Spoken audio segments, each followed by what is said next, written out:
家好，欢迎来到 Learn Chinese on the Go。今天我们来聊一聊酒店真实对话。小美，你有没有遇到过在酒店里有些话？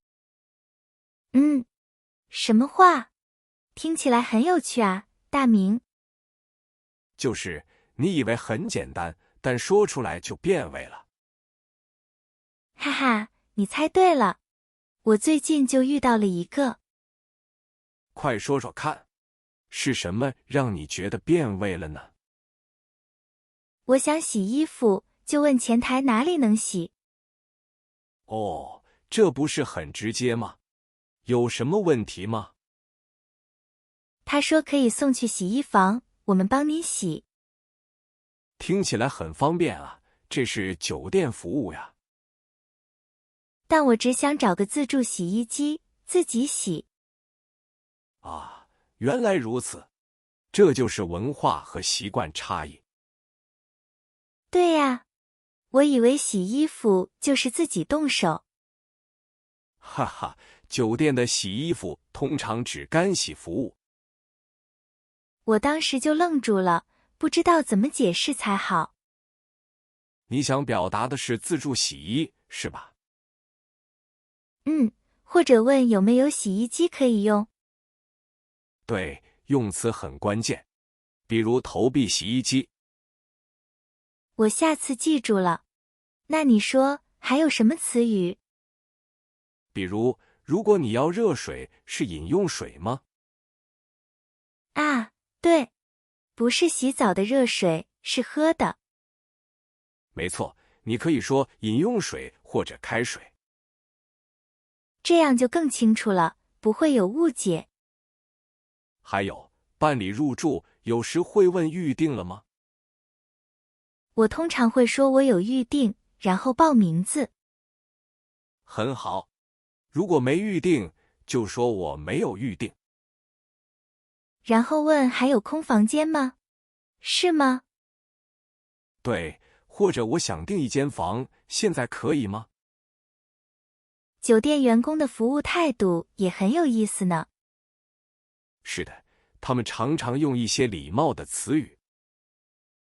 比如，请问您有什么需要帮助的吗？还有好的，请稍等或请这边走。听着让人觉得很舒服，很专业。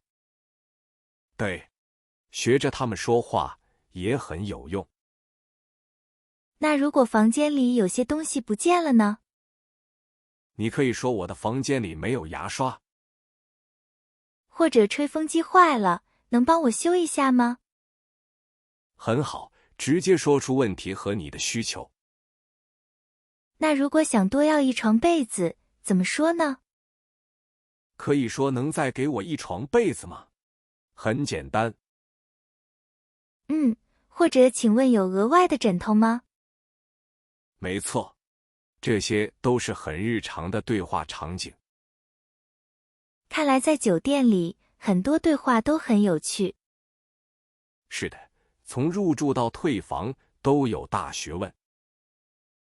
尤其是那些服务类的请求，要说清楚。不然就像你洗衣服一样，产生误会。哈哈，幸好最后搞清楚了，没送去干洗。那你后来是怎么跟他沟通清楚的呢？我就用手机搜了图片，指给他看。哦，真是个好办法，图片最直观了。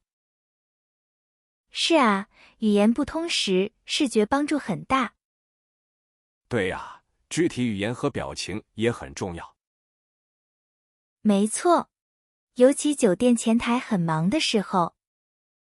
那除了问需求，还有别的场景吗？比如问餐厅在哪里，几点开门，或者问附近有没有好吃的餐馆？哈哈，这个是我的必问问题。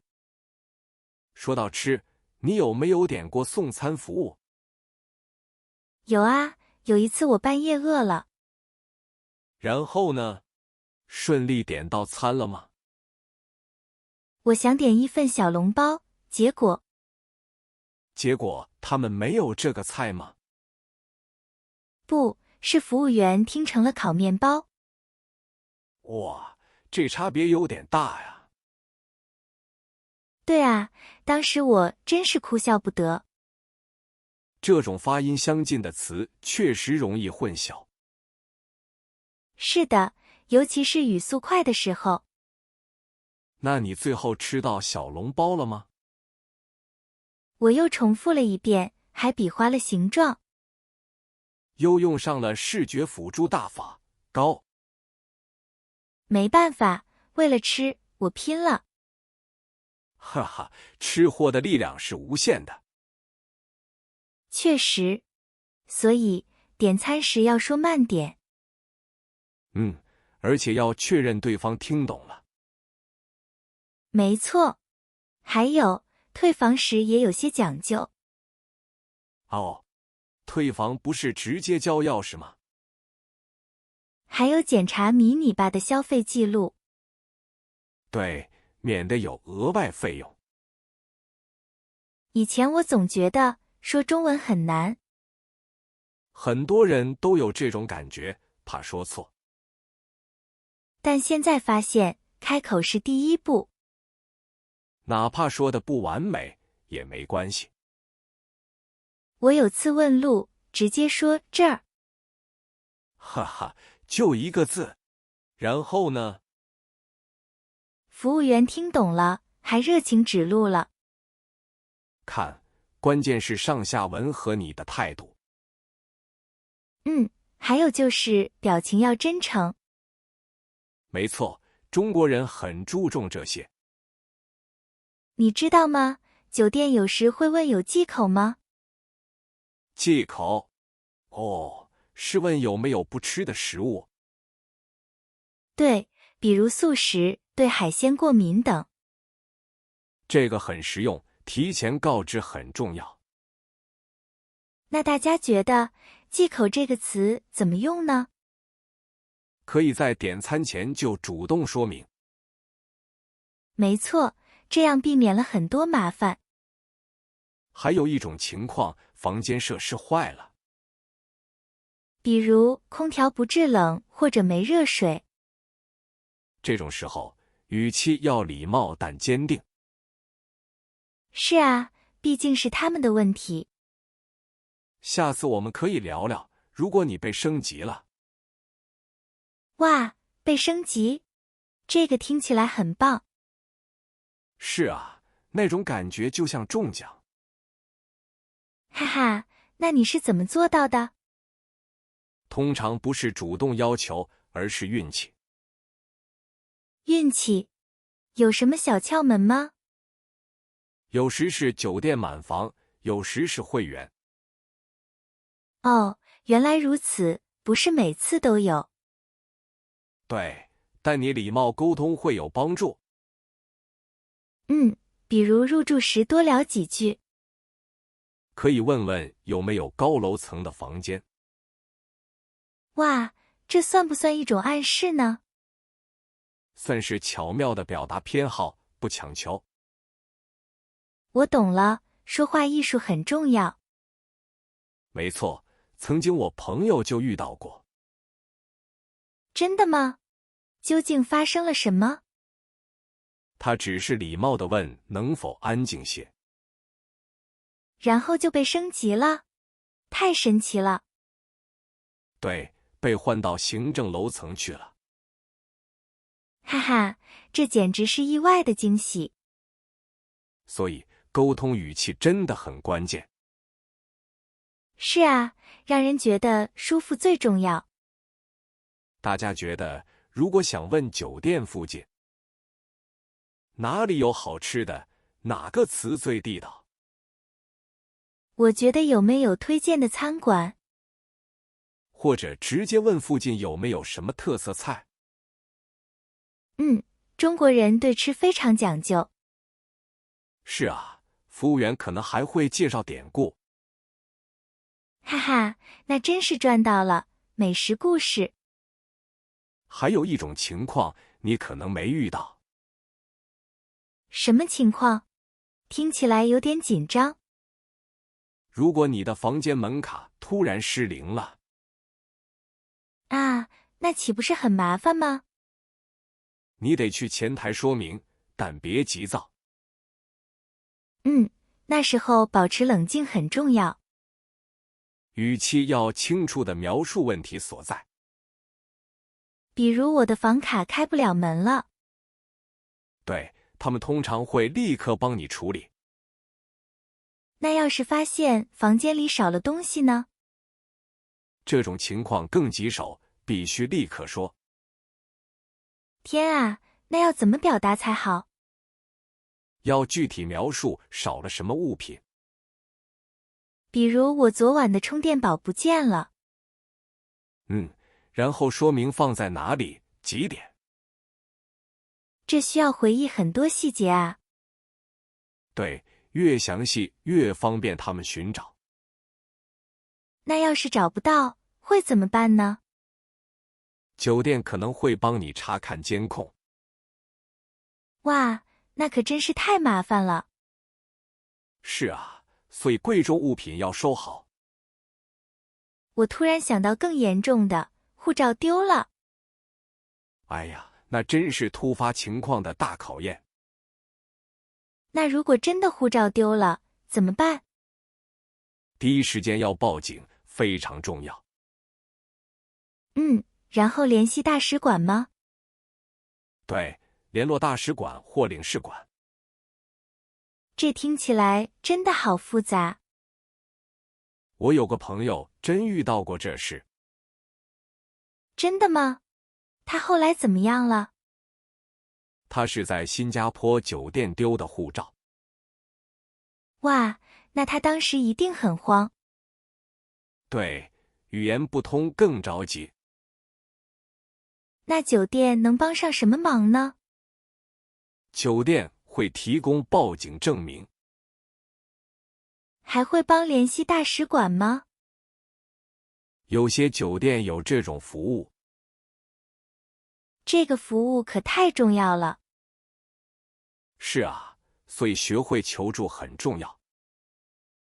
比如我需要帮助怎么说？最简单就是请帮我。那我的护照丢了呢？我的护照不见了，就行。这种时候语速要慢一点。对，语调也要更沉重。我发现很多人会说英文，但当地语言更有助于解决。比如问路，用中文更方便。没错，你觉得问路时，哪种表达最能让人理解？我猜是请问怎么走？完全正确。或者指着地图。这样就更直观清晰了。还有一点，中国人很热情。他们会很乐意帮忙，甚至会带你走到目的地。哇，这真是非常友善啊！所以不必太担心语言关。但我上次问路，听不懂方向。哦，对方怎么说的？他说你一直往前走。这很简单啊。然后呢？结果我走反了方向。哈哈，可能是左拐右拐没听清。对，口音也可能影响理解。那可真是个有趣的经历。是啊，差点就迷路了呢。这就是文化理解的乐趣。我突然想到一个问题。说说看，什么问题？如果酒店的空调坏了呢？哦，这可是夏天的大问题。而且还是半夜坏掉的。哎呀，那真是睡不着了。这比护照丢了还让人烦恼。哈哈，至少护照没影响睡觉。下次我们聊聊怎么投诉吧。好啊，这肯定很有趣。是啊，投诉也是门学问呢。尤其是在中国酒店里。对，用词的特别注意。我有次说空调不制冷，结果呢？他们怎么回应的？他们以为是坏了要修。哈哈，你是不是说错了词？我说不舒服，没说坏。哦，这太容易误解了。是啊，直接点更好理解。我觉得态度也很重要。怎么说？你遇到过吗？有次我抱怨隔音不好，发生了什么？然后呢？我语气太硬，他们有点不高兴。哇，语气太硬，这可不行。后来我才懂要委婉些。没错，中国人讲究和气。所以，怎么表达才合适？可以说有点小问题。或者能不能帮忙看看？对，这样表达会比较礼貌。你觉得打扰一下怎么样？挺好的，显得很有教养。我发现他们不爱直接拒绝。我们管那叫婉拒。比如，我说想换大床房，结果呢？他们怎么说的？他们说正在查看，但一直没回。哈哈，这就是面子问题。怕直接说没有，让你尴尬。他们会尽量给个台阶下。我有次房间灯泡坏了，这倒是个相对小的问题。我用手势比划了一下。哈哈，这样沟通起来就无障碍了。是啊，有时肢体语言更管用。还有水管堵了怎么说？下水不畅或堵塞了。对，可不能说成死了。我朋友说马桶不好用。哈哈，这可太笼统了。最好是具体描述问题。比如冲不下去就很清楚。很多时候细节真的决定成败。那万一账单有问题呢？哇，账单问题更棘手。这牵涉到钱和信任了。我们下次一定要好好聊聊。是啊，结账时出错可真麻烦。对，数字不对让人着急。问清楚每一笔消费很重要。如果有疑问，及时提出来。别不好意思，这是你的权利。比如这笔费用是什么？或者请再核对一下账单。态度要礼貌，但要坚定。没错，清晰表达最关键。除了账单，你还遇过啥？我遇到过房间不够干净。啊，这个也很影响心情。我会说房间可以打扫吗？或者请多送一套毛巾。如果噪音大，怎么说呢？可以说隔壁房间太吵了。对，希望他们能处理一下。比如能换个房间吗？这需要一点勇气和表达。慢慢来，会越来越熟练。真的，语言就是多开口。别怕出错，大胆去说。沟通解决问题最重要。你觉得哪个词最实用？我觉得不好意思很好用。它可以化解很多尴尬。还有请问也很礼貌。在酒店使用起来特别常用。比如问路或者问服务。今天我们聊了好多情况，从入住到退房的方方面面，真的很有趣，也很实用。我学到了不少新表达。是啊，平时不常用到的。这些小细节真的很管用，帮助我们更好地理解文化。也是一种生活智慧。看来我们收获都不少呢。对呀，我发现细节很重要。掌握这些小词就能搞定。语言真是实践出来的。希望大家也有启发。那么，各位听众朋友们，你们在酒店里有过什么特别的经历吗？或者是哪个句子让你印象最深呢？欢迎在留言区分享你的故事哦。你的经验也许会帮助很多人。下一期节目，我们不如聊聊外出用餐。吃饭可是门大学问，下次再见了。是的，咱们下期节目不见不散。